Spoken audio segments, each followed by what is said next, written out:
Saat ini, dunia telah dikejutkan dengan mewabahnya suatu penyakit yang disebabkan oleh sebuah virus bernama corona atau dikenal dengan istilah COVID-19. Virus tersebut membuat pemerintah mengambil tindakan kebijakan untuk menekan penularan virus corona. Salah satunya adalah social distancing. Social distancing berakibat pada berbagai bidang kehidupan. Seperti yang kita lihat, banyak tempat umum yang terpaksa ditutup untuk sementara. Jalan yang ramai seketika sunyi, dan lain-lain. Adapun dampak yang lain adalah di bidang pendidikan. Nah, pada bidang pendidikan, bagaimana penerapan pembelajaran di masa pandemi? Apa saja sih hambatan atau kesulitan yang dihadapi Kepsek atau kepala sekolah, guru, orang tua siswa, dan siswa? Nah, kali ini saya telah mewawancarai kepala sekolah, guru, orang tua siswa, dan siswa.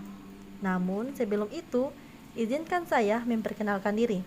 Karena ada istilah tak kenal maka tak maka kenalan. Hehehe. Langsung saja. Assalamualaikum warahmatullahi wabarakatuh. Perkenalkan, saya Atala Rania Insira dari kelas 3D, jurusan Pendidikan Guru Sekolah Dasar, Fakultas Ilmu Pendidikan Universitas Negeri Gorontalo. Baik, langsung saja. Yuk kita lihat wawancaranya. Assalamualaikum warahmatullahi wabarakatuh. Saya Muhammad Saman Rahman, Kepala SD Laboratorium Universitas Negeri Gorontalo. Seperti apa kebijakan yang diterapkan di sekolah ini, seperti pembelajaran daring, dan apakah sudah menerapkan implementasi kurikulum darurat COVID-19? Ya, terima kasih. Terkait dengan kebijakan di masa pandemi, Alhamdulillah SD Laboratorium Universitas Negeri Gorontalo itu sangat sigap dengan situasi di mana kita sudah coba ya mengkaji beberapa instrumen aplikasi pendukung daripada model-model pembelajaran di masa pandemi, karena kita sudah melihat di beberapa negara kemarin itu sudah lockdown, sehingga kita di awal KBM, di awal semester 2 itu kita sudah mengantisipasi hal itu. Kemudian kita melakukan workshop ya untuk mengantisipasi ketika pemerintah melakukan lockdown.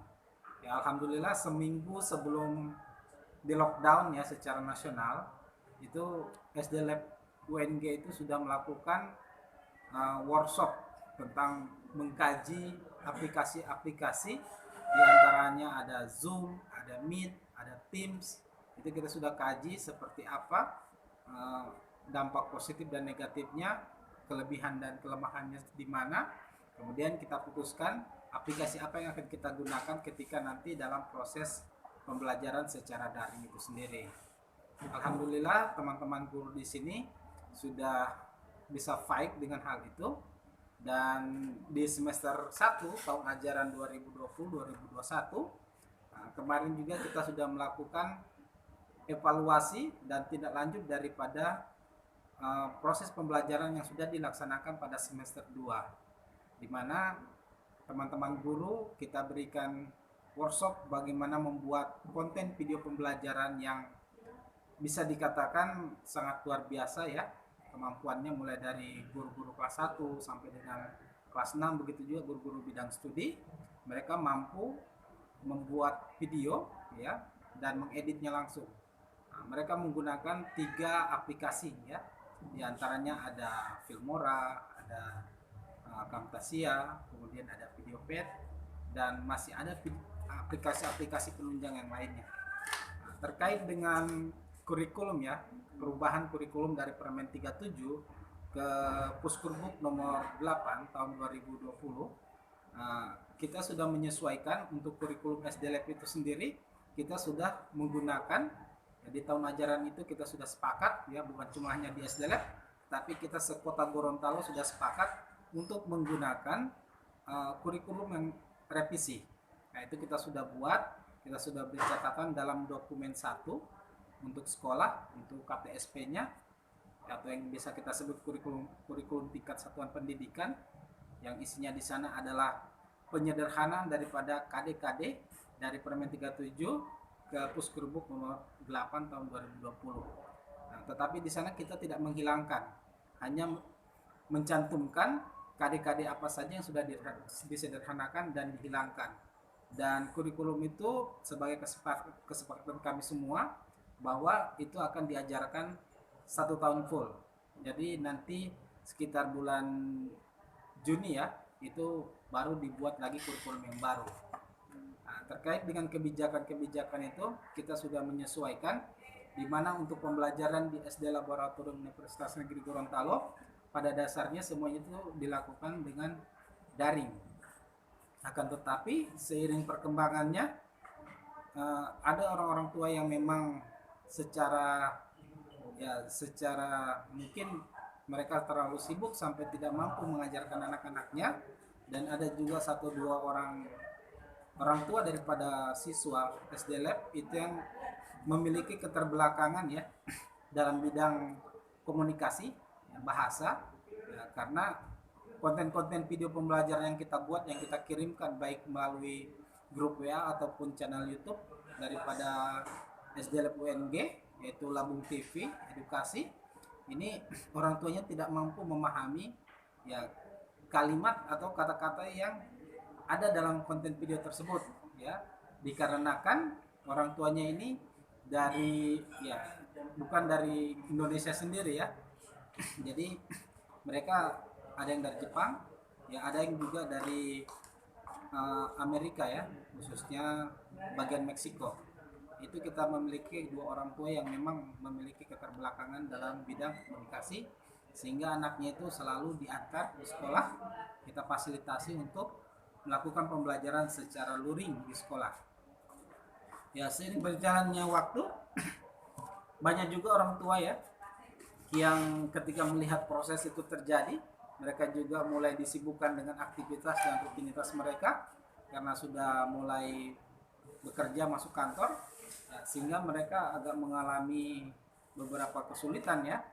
Jadi mereka mengantarkannya langsung ke sekolah ya, meminta tolong. Ya, kami sebagai pihak sekolah sangat-sangat menerima ya, karena dalam proses pembelajaran itu semua guru-guru ya masuk pagi dan pulangnya ya sore ya setelah membuat konten pembelajaran.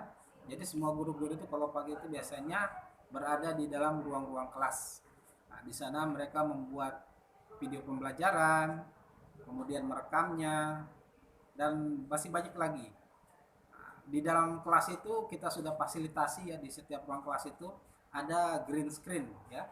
Jadi mereka akan merekam di green screen, kemudian mengeditnya. Nah, setelah mengedit, kemudian melihat apakah video itu layak untuk di-share ke orang tua ataupun tidak. Nah, ketika layak, berarti hanya sebatas itu langsung di-share. Ya, ketika video itu butuh editing lagi, berarti guru-guru tersebut, ya teman-teman guru akan melakukan rekam ulang. Ya, mereka akan merekam ulang sehingga video yang dihasilkan benar-benar terstandar secara mutunya. Ya, mungkin itu saja. Bagaimana bentuk pendampingan Bapak sebagai kepala sekolah kepada bawahannya Bapak? Oke. Ya, terkait dengan proses pendampingan dalam hal ini kepemimpinan kepala sekolah, itu banyak hal yang dilakukan, ya, terutama ketika kita melakukan atau meluncurkan sebuah program, tentunya kita harus melakukan pendampingan, kita harus senantiasa memonitoring dan mengevaluasi sejauh mana program-program tersebut terlaksana dengan baik. Ya, alhamdulillah kita juga di tahun ini sudah melakukan branding sekolah, di mana branding kita itu adalah bilingual, ya, sekolah berbasis bilingual, religius, dan ICT. Nah, dari program-program ini tentunya ada pendampingan khusus ya yang dilakukan dan arahan-arahan khusus yang dilakukan kepada teman-teman guru, sehingga program ini benar-benar akan berjalan dengan maksimal, dengan bagus ya. Alhamdulillah selama ini saya selaku pimpinan itu melakukan beberapa model inovasi terkait dengan bagaimana mengarahkan teman-teman guru sehingga mampu fight ya mampu beradaptasi, terutama dengan pemenuhan model pembelajaran di mana pembelajarannya itu harus berbasis tipek ya. Jadi teman-teman guru semuanya di sini alhamdulillah dengan beberapa metode yang coba diterapkan baik secara individual maupun secara kelompok, alhamdulillah mereka bisa ya survive dengan keadaan yang sekarang dan bisa melakukan proses pembelajaran. Dan alhamdulillah orang tua juga tidak ada yang mengeluh tentang proses pembelajaran yang dilaksanakan, karena secara mutu teman-teman guru ya setelah kita lakukan pembinaan bagaimana meningkatkan profesionalitas mereka, itu mereka menjadi lebih mantap lagi. Dan perlu saya ingatkan ya kepada kita sekalian bahwa Lab School UNG bukan hanya melahirkan lulusan-lulusan yang unggul dan berdaya saing, tetapi guru-gurunya juga.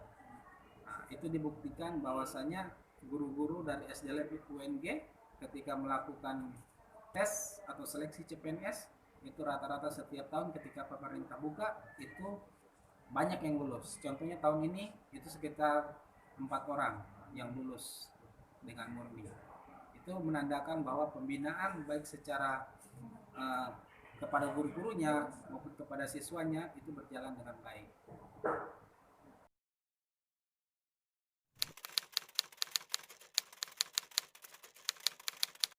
Perkenalkan dulu ya.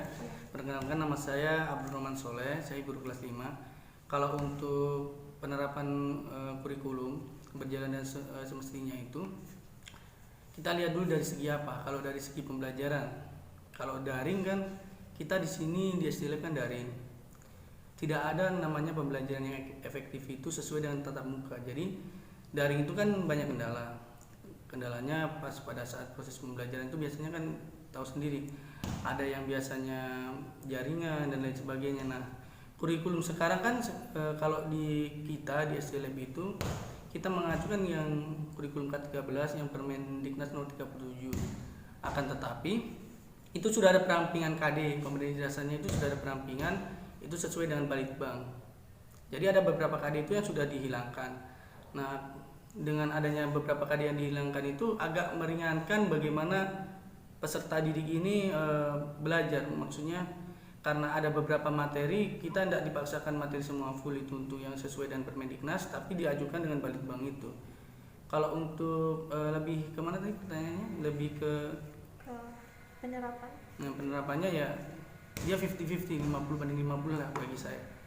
Kalau sesuainya untuk diterapkan ya bisa sesuai, tapi kalau waktu di pelaksanaannya itu kendalanya karena daring itu kan. Oh iya, kalau di sini kita istilahnya banyak aplikasi ya. Jadi saya jelaskan dulu dari daring Vicon-nya itu kita pakai Teams, aplikasi Teams. Nah, jadi itu aplikasi pertama yang kita pakai tatap muka Vicon. Kalau Zoom kita kalau saya bukan kita ya, saya bahasakan saya. Karena Zoom itu kan dibatasi 40 menit. Makanya kita ambil ke Teams karena SDLab juga ada akun Teams. Nah, selain itu juga SDLab punya ini e-learning tersendiri. Itu untuk SI Laboratorium UNG itu sudah ada. Itu saya juga terapkan di situ. Pengumpulan tugas sudah tidak melalui WA lagi. Jadi melalui aplikasi di e-learning, aplikasi yang ada di Teams itu pakai di situ. Nah, kalau ulangan harian, kalau saya pakai 2 mode. Yang pertama ada Quizzes, yang kedua ada pakai Google Form. Biasanya saya kalau Quizzes itu, kenapa saya pakai Quizzes? Karena di Quizzes itu kan ada kayak istilahnya menarik perhatian siswa, karena pada saat mereka mengerjakan itu kalau tekan jawaban benar ada muncul animasi-animasi menarik. Jadi saya lebih cenderung ke Quizzes. Tapi kalau untuk matematika saya pakai Google Form. Kalau aplikasi ini berlaku untuk semua kelas. Tapi kalau setahu saya ada beberapa guru hanya memakai form dan Quizzes. Cuman kalau saya pakai dua-dua kalau saya. Kesulitannya itu pada saat kalau ini kan feedbacknya itu kan susah. Proses pembelajaran itu dinamakan efektif ketika bagaimana hubungan interaksi antara guru, timbal balik, apa yang kita berikan ada umpan balik, feedbacknya ada. Nah, kadang kendalanya ini karena jaringan. Kadang kan kalau Vicon itu semakin banyak peserta masuk, kadang semakin loading. Ada beberapa siswa yang jaringannya tidak bagus. Ketika kita menjelaskan juga kadang nggak kedengaran. Kemudian kalau memang itu yang saya katakan tadi, kalau untuk efektif dan tidaknya itu ya 50-50% itu. Atau kalau pendampingan ya, kalau pendampingan kan ini daring. Cuman kita ini kan di SLab itu ada grup paguyuban kelas. Setiap kelas itu ada grup WA, itu grup paguyuban itu sebelum adanya corona memang dari dulu itu memang sudah ada, memang sudah terbentuk. Bagaimana kita komunikasi dengan orang tua. Nah, ketika ada kan kita menilai sesuai dengan apa yang ada, bukan kalau kita menuntut di acuan kan kayaknya agak setengah mati karena seperti itu siswanya kan daring, ada juga kadang kasihan yang datanya habis dan lain sebagainya. Akan tetapi ya, kita kalau pada saat pendampingannya itu lebih kita lihat hasil ulangan, kita lihat proses pembelajarannya. Ketika ini sudah tidak aktif, kenapa kita hubungi lewat WA, karena kan kita belum bisa tatap muka, jadi kita hubungi ke orang tua, kita tanya kepada orang tua yang bersangkutan kenapa si anak ini tidak hadir berapa 3 kali pertemuan, kemudian pada saat ulangan juga nggak ikut kenapa, kemudian kenapa kalau ada yang ulangannya menurun kenapa hasilnya, karena main game apa lain sebagainya, itu ada keluhan-keluhan dari orang tua. Nah, ketika kita Teams lagi, kita Vicon tatap muka lagi, itu kita berikan penguatan lagi untuk anak-anak. Jadi seperti itu saya kembali mengacu ke, kalau menurut analisis saya tidak ada pembelajaran efektif atau pembelajaran yang bisa mengacu pada tujuan kita sebagai seorang guru itu seperti pembelajaran tatap muka itu. Jadi harapan saya ketika ada keadaan seperti ini, insya Allah virus ini atau musibah ini cepat berlalu supaya kita bisa pembelajaran secara langsung lagi. Nah, akan tetapi jika memang virus ini masih belum berakhir, kemudian masih berjangka waktu panjang, harapan saya insya Allah bisa terkoordinasi lah antara guru, orang tua, dan sekolah maupun dinas pendidikan maupun pemerintah pusat itu bagaimana mencari solusi agar pembelajaran daring ini bisa efektif. Cuman itu harapan saya. Jadi proses penilaian guru terhadap peserta didik itu disesuaikan dengan kompetensi dasarnya ya. Jadi disesuaikan dengan kompetensi dasar yang akan dicapai. Kemudian sama proses penilaiannya itu ada PH, ada PTS dan ada PAS. Nah, PH, PTS, PAS itu kan bagaimana kita mengukur intelektual dari peserta didik ya, dari segi pengetahuan. Sedangkan dari keterampilan itu kita lihat dari pekerjaan siswa, misalkan kalau di kelas 5 itu ada proyek membuat sebuah iklan dan lain sebagainya, itu kita lihat bagaimana keterampilan dari peserta didik. Nah, kalau untuk religiusitas itu dengan sikap sosial, kita sesuaikan dengan keadaan yang ada di rumah. Misalkan kita buatkan Google Form tentang penilaian kepribadian peserta didik. Nah, itu nanti diisi oleh peserta didik melalui Google Form. Nah, itu akan dikirim melalui e-learning SLab maupun kita kirim melalui grup paguyuban kelas. Jadi disesuaikan dengan keadaan yang ada. Nah, kalau sistem penilaiannya sih seperti itu. Kalau menurut saya kurikulum yang COVID-19 ini sebenarnya ini hanya bersifat sementara. Kalau mau dilihat dari segi bisa terlaksana dengan maksimal, tidak semua sekolah bisa menerapkannya. Karena kalaupun kita paksakan ke setiap sekolah, kita melihat lagi dari segi fasilitas yang ada dari guru-guru yang tersebut dan juga murid yang sampai saat sekarang ini tidak merata, sehingganya untuk kurikulum COVID ini, yang khususnya untuk kurikulum COVID-19 ini mungkin hanya berlaku pada saat COVID ini, dan insya Allah akan kembali lagi kayak kurikulum pemerintah yang sebenarnya, seperti itu. Kalau di sekolah sih sejauh ini kurikulum ini berjalan dengan sebagaimana mestinya, karena dari orang tua murid menunjang gadget anak-anak untuk melakukan aktivitas pembelajaran daring, dan juga guru-guru pun sudah dibekali dengan gadget yang tentunya yang bisa untuk memberikan pelajaran maksimal kepada anak-anak yang di sekolahnya saya, seperti itu. Kalau untuk sebagaimana mestinya sudah di sekolah kami sudah terapkan dengan sebagaimana mestinya, yang pastinya dengan tetap mematuhi protokol kesehatan yang ada. Ya sudah, barang tentu di sekolah kan memang kebetulan di sekolah itu tidak ada luring di sekolahnya kita. Adapun untuk luring itu kami hanya mengistilahkan sebagai home visit. Itu tidak melakukan pembelajaran secara langsung, tetapi kami menghome visit itu karena melihat dari proses daring yang ada beberapa anak yang sering tidak hadir dalam proses daring, dan itulah yang kami home visit. Untuk luring kami belum ada. Jadi secara otomatis untuk pembelajaran ini tetap memakai aplikasi untuk menunjang, diantaranya ada Zoom, Google Meet, sama Teams juga seperti itu. Terkendala yang paling pertama yang paling krusial itu adalah jaringan internet. Nah, ketika jaringan internet ini yang ngadat, otomatis untuk pembelajaran ini tidak akan maksimal. Dan yang berikutnya untuk anak-anak tidak semuanya juga yang memiliki gadget, dan ada beberapa anak untuk di kelasnya saya, khususnya di kelasnya saya kan di sekolahnya saya itu ada yang memakai HP ayahnya atau HP orang tuanya. Jadi dari sini ini merupakan salah satu kendalanya, apabila orang tuanya ingin pergi ke kantor otomatis HP akan dibawa. Jadi untuk menanggulangi itu kami memberikan tugas offline melalui WhatsApp ataupun melalui aplikasi Facebook ataupun melalui aplikasi Instagram untuk menunjang pembelajaran anak-anak.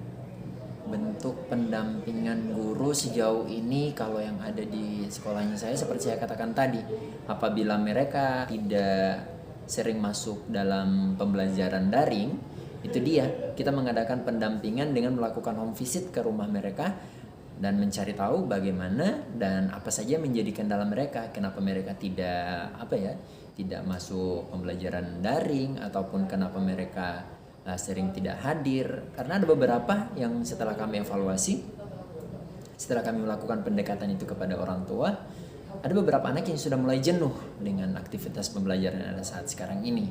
Dan juga beberapa anak yang mengeluhkan bahwa pembelajaran ini sangat tidak bagus karena tidak berhadapan langsung dengan guru-guru. Ada mereka yang kangen sama guru-gurunya, mereka suka dengan keadaan sekolah yang seperti biasanya. Jadi pendekatan ini kami lakukan ada melalui daring, adapun secara persuasif dan kepada orang tua siswa, kepada siswa tersebut juga. Yang pastinya kita dari guru-guru dan semua tim pengajaran di seluruh Indonesia pastinya berharap pandemi ini akan segera berakhir, kembali normal, dan sejujurnya kami dari guru-guru khususnya di sekolah ini menginginkan pandemi ini segera berakhir agar pembelajaran tetap berjalan secara normal dan anak-anak pun bisa menerima pembelajaran secara maksimal seperti itu. Lancar. Kalau DP hambatan jaringan, iya. Jadi kalau daerah terpencil kan nanti kalau jaringan lancar juga DP belajar. Kalau kurang lancar, kurang juga. Tapi kalau sekarang lancar DP jaringan. Ada data belajar. Boleh bilang cukup, cuman kalau orang tua tetap tambah-tambah sedikit. Karena kuota itu baru masuk baru berapa hari lalu, sementara belajar kan sudah berapa bulan lalu. Jadi sebelum masuk kuota ini kemarin ada beli data sendiri. Tatap muka lebih bagus. Tatap muka. Iya. Ada.